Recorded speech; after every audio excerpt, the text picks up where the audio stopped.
So it's time to start the last talk of this track.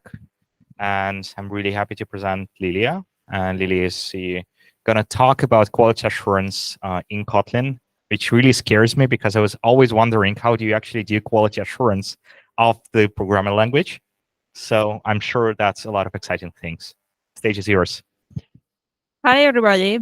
Yeah, I'm QA lead at Kotlin, and this is the last talk of the day, so let's have some fun.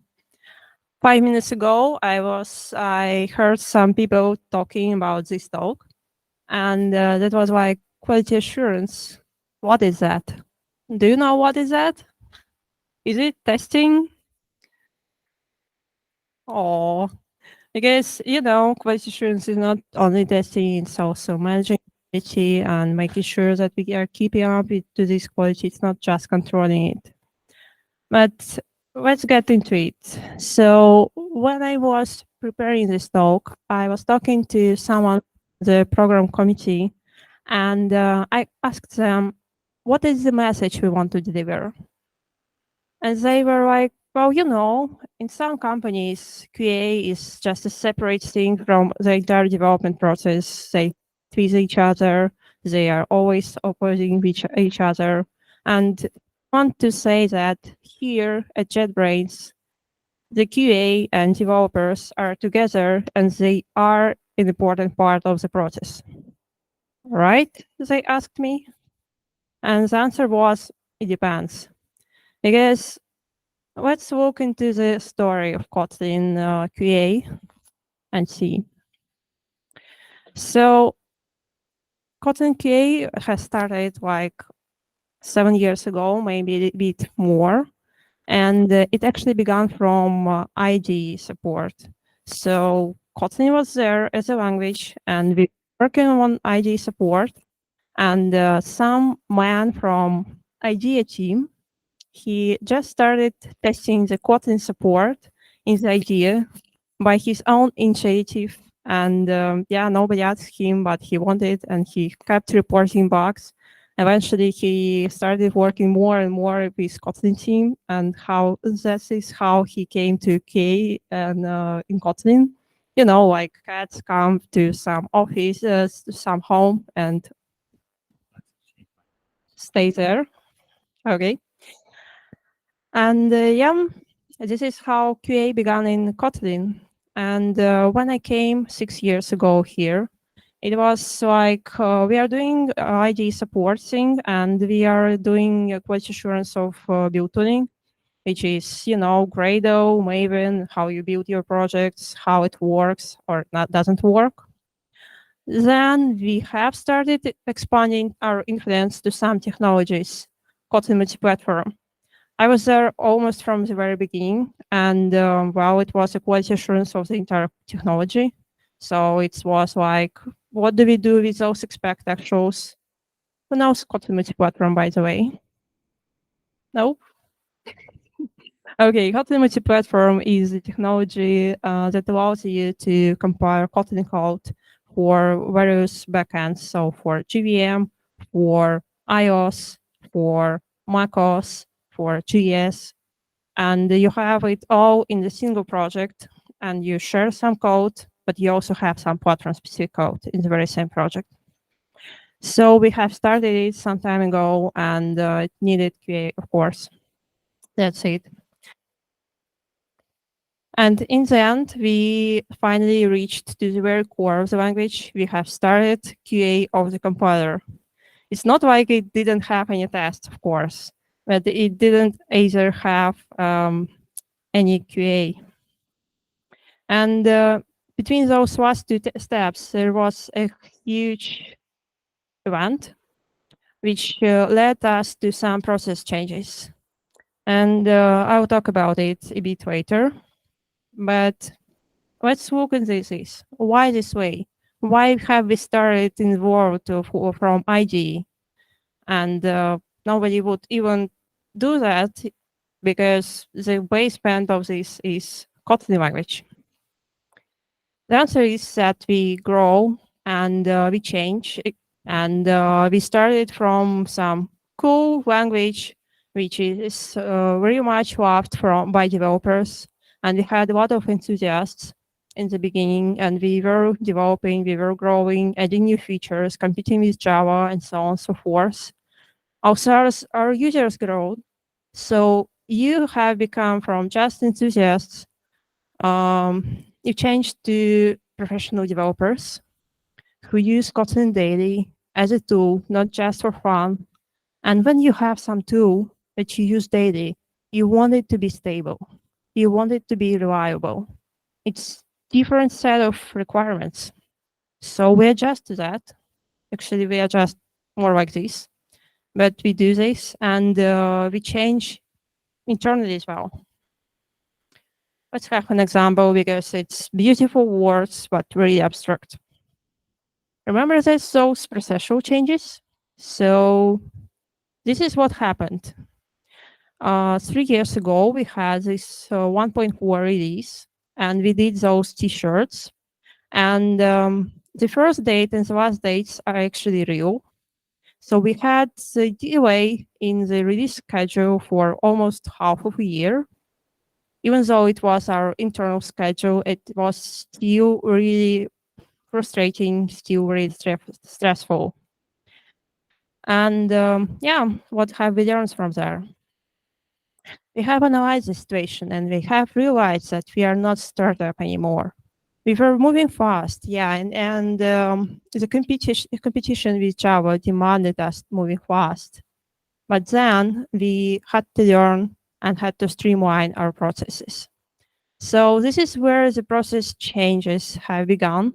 And from just some people who have a duty to release Kotlin as a whole, as a compiler, as a new language, we've got a separate dedicated release team who would streamline the processes of release. And from now on, we would have feature freezes, we would have clear schedule, and so on and so forth. So of course, we have got quality gates as well. And also, at this point, we've got deeper QA integration. So it wasn't like a cat which came to a home. It was rather like we are working together and quality is important for us. We and QA got working in each team, talking to developers, developers talking to QA, and it was a bidirectional process. And yeah, in the end, we've got a focus on quality. What is that? Again, an abstract term. So yeah, at the beginning of the last year, we've got this blog post. It was internal blog post written by Roman Yelizarov, who is leading Kotlin project. And it was 12 minutes to read. And it contained word quality for 19 times. And that was exactly about focus on quality, you know. Actually, it was about the fact that we were evolving as a project and we got to change our processes, our approach to Kotlin to be more stable and predictable for our users, because our users are waiting from us this stability. As a result, we have implemented even more adjustments in our processes. And for example, over past 12 months, we've got 30% regressions less than over previous 12 months. And quality actually became value for us. It became a basic thing for Kotlin now. And this is where we are now. And that is true. Now QA is an important part of development process. So now we've got here, and we know this is true. It's not like a beautiful words. So how do we do QA for Kotlin? I got to tell that it's actually a really complicated topic because as you have seen, Kotlin is actually it contains different parts. It contains language per se, which could be compiled to different backends. And we also have ID. We also have build tooling. We also have some ecosystem around to develop it all. So here I would do some high-level overview, but you are free to come and ask more questions. I would be happy to answer that, especially because we are actually hiring as well.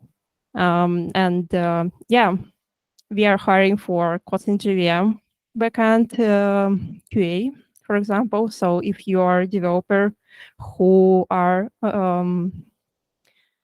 who knows the very basics of the very deep basics of GVM, like bytecode and where you, how GVM works and so on. And you always wanted to try yourself as a QA. Maybe it's your chance.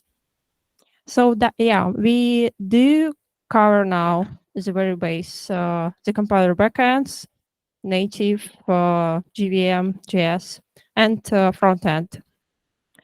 We also do cover the build tooling, so how Gradle works with Kotlin projects, also how Maven works with Kotlin projects, and so on. We do a lot of IDE support, so you know all now IDE helps you with refactorings, highlighting, intentions, inspections, negation. All that is brought by Kotlin IDE plugin, and we test it. And we do test some ecosystem around. So we have in-house solutions like Docker or Kotlin Cover, and we got to test it as well. Another thing that we do for quality assurance of Kotlin is quality gates.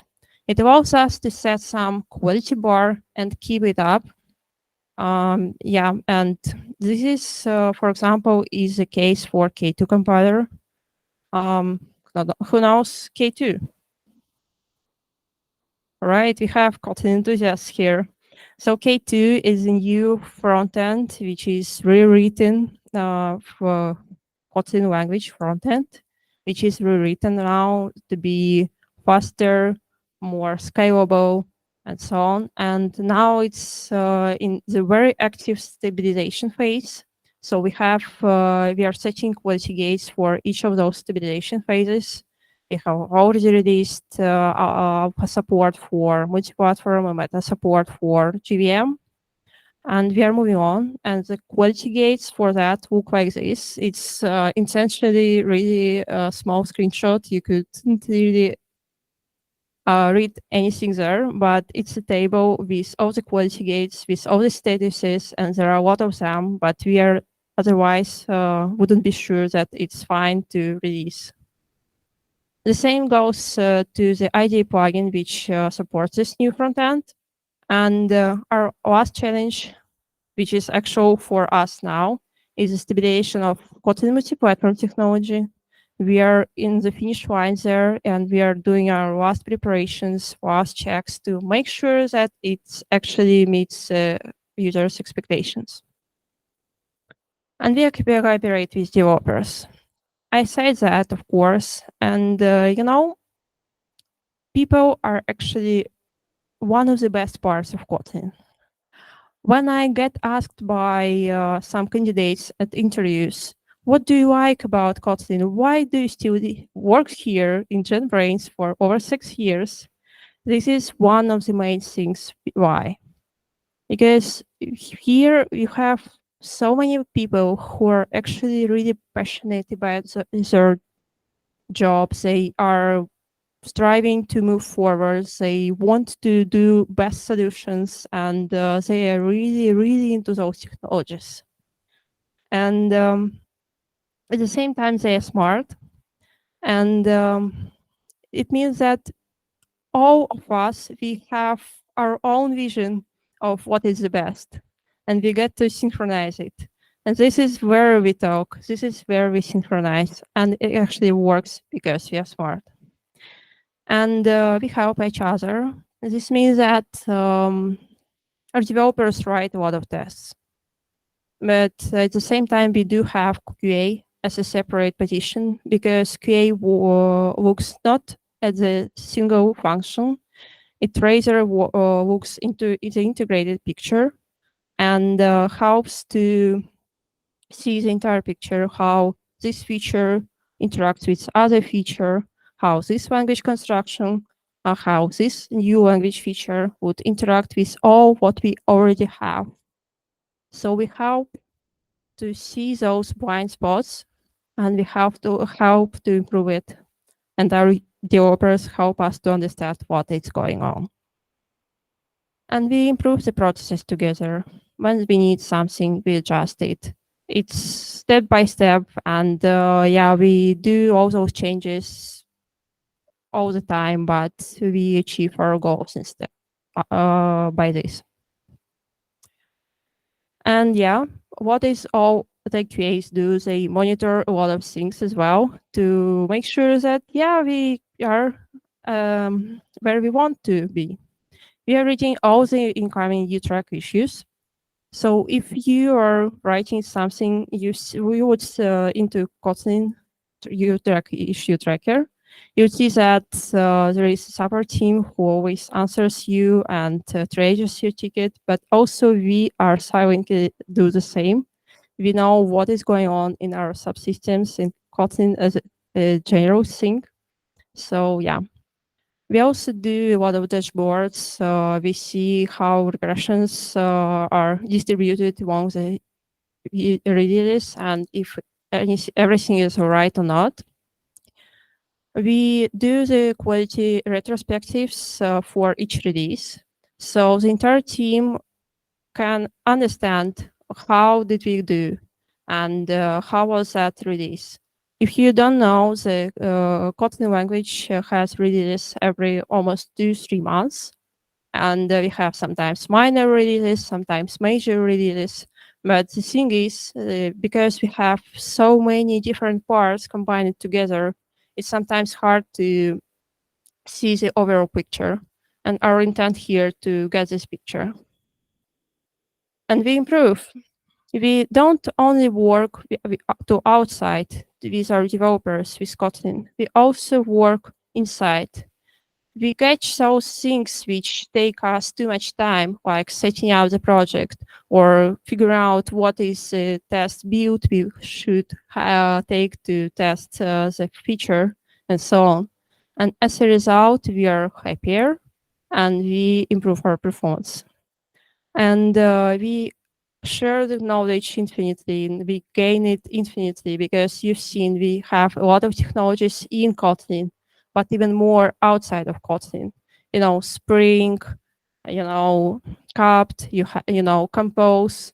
All those things work together as Kotlin. And when our users use those technologies, it's our goal to make sure that it goes smoothly.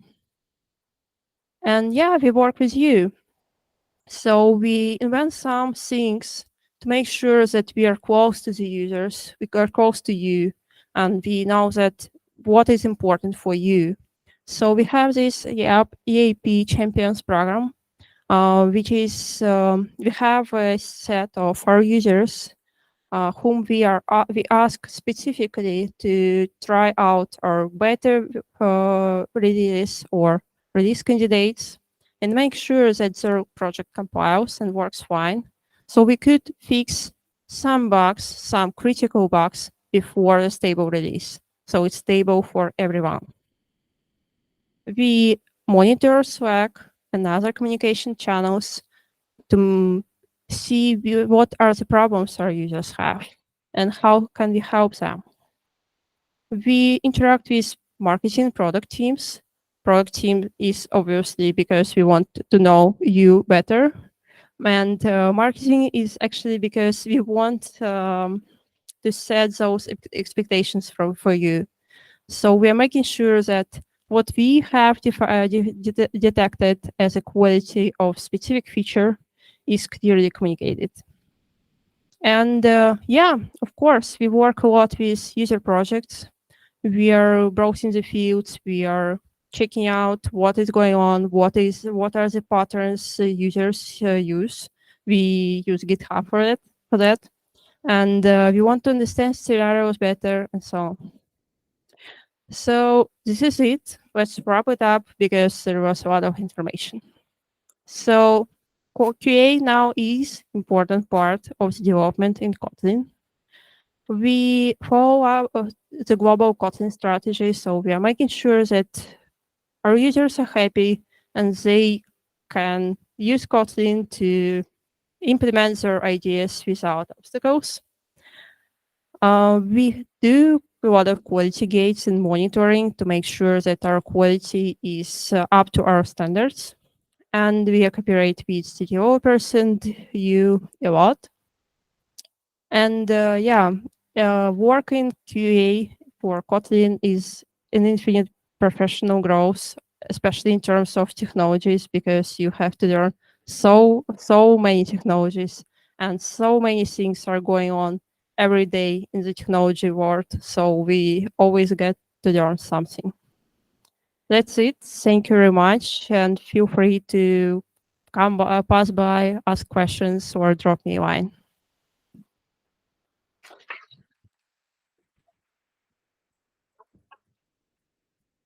Lot, Lilia. That is very impressive. Do we have any questions? I have one question, as we have some time left. So I would use the power of the person with the microphone. So when you started testing Kotlin, what was like the toughest thing you had to face until this moment? Okay, no, it's too no. Over the 6 years, it's Okay, like okay. In the first 9 months, I don't know. In the first year, I mean, think yeah, you didn't test the languages before, right? Or did you? no. I Okay. came as a mobile quality assurance engineer before I tested mobile apps. Okay, then I guess the question of what was the most challenging task of testing the programming language in the first year is a very valid one. I mean, yeah, I had a little development background because I graduated from computer science, and I actually tried to be a Java developer, but didn't really like it. Maybe because I used. That's why Right. Kotlin, right? But in the end, yeah, I ended up as a quality assurance engineer, but I had some programming behind.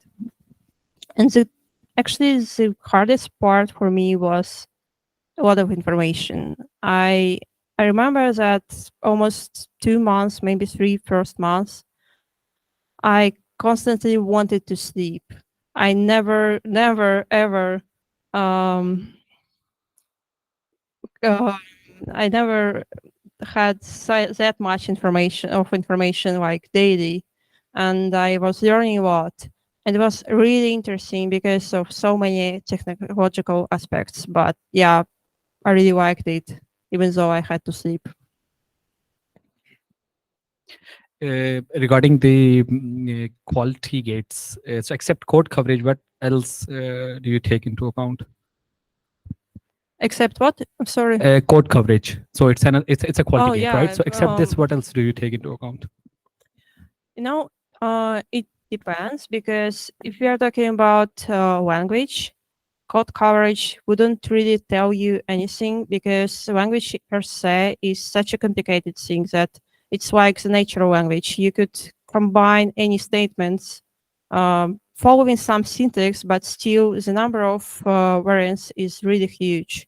So when it comes to code coverage, you could have like almost 100% code coverage, but it wouldn't tell you anything still. So we have a lot of quality gates regarding the successful compilation for some specific user scenarios. So we know which technologies are popular for our users, and we do some related scenarios to compile, to run applications, or whatever is related there. We also keep a track on performance. We do some compilation of our internal libraries to make sure, because, releasing some Kotlin version which wouldn't be able to compile even our own libraries would be such a shame. And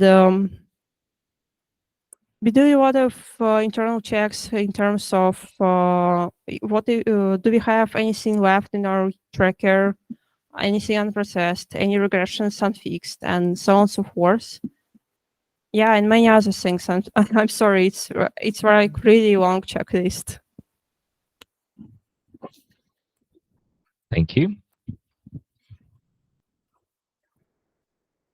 How do you incorporate security testing in your QA process for Kotlin? We are lucky because we have a dedicated security team in JetBrains. So we rather consult them in terms of security, and they're helping us. So I'm unfortunately not a good person to talk about it. Okay, thank you. So we are continuing our good tradition of running around the room on different corners. Please.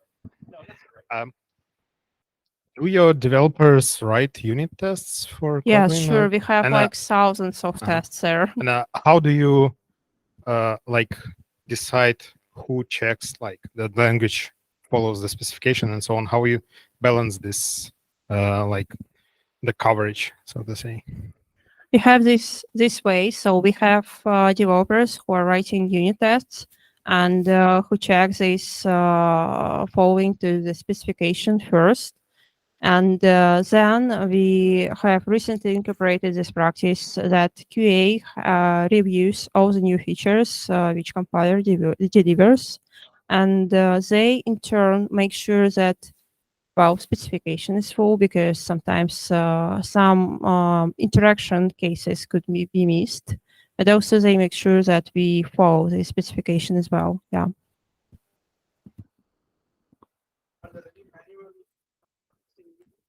Mostly automated. Are there any manual testing involved, or 100% is automated testing? Now, of course, it's first is unit tests are written by developers, of course, but then there is a manual testing and exploratory testing when we are getting to know this feature and getting to know how does it behave with other features. Then we do add up the automation cases, but there is this intermediate step. Thank you. Questions? Questions? Questions? More questions? Very good.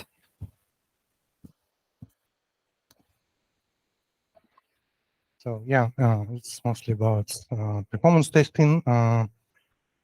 Do you maybe implement some comparison testing? I mean, do you compare different languages with a single test? And if you do, can you share some results maybe? I would say that it's a complicated topic regarding the compilation of different languages, of the code written in different languages. I wouldn't deep dive into that because it's better to ask a performance engineer. Sorry, I'm good in redirecting the questions, but you could write me and I'll redirect you to a person and they will answer you. But in general, we rather compare us to ourselves because when we have the developers who are already using Kotlin, they want it to be faster almost always, no matter how fast it is. And we make sure that we are better and better there, not otherwise. Maybe I would suggest to share these statistics in the internet. That would be useful if there are no. Maybe this will be there in the future, at least for Kotlin. Hi, Liliia. Thanks for question about collaboration mode between QAs and developers. We know all that good practice that QAs first write exception tests, then developers implement it, find out something is not working. How is set it up in JetBrains? Thanks.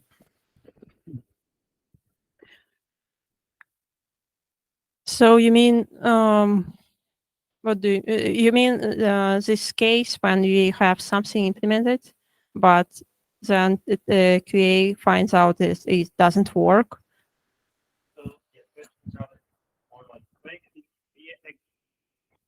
It's recorded, right? Okay. So question is rather, what is the normal communication or collaboration between developers and QA engineers? Is it like really case-to-case basis? Is it like tests first? Is it like code first? Or there's no rule? It's rather code first now, but we are gradually moving to the stage when we are participating in the design. Well, actually, we do already participate in the design meetings for the language. And but we would like to integrate even deeper so that we could spot some misconceptions there just at the very beginning.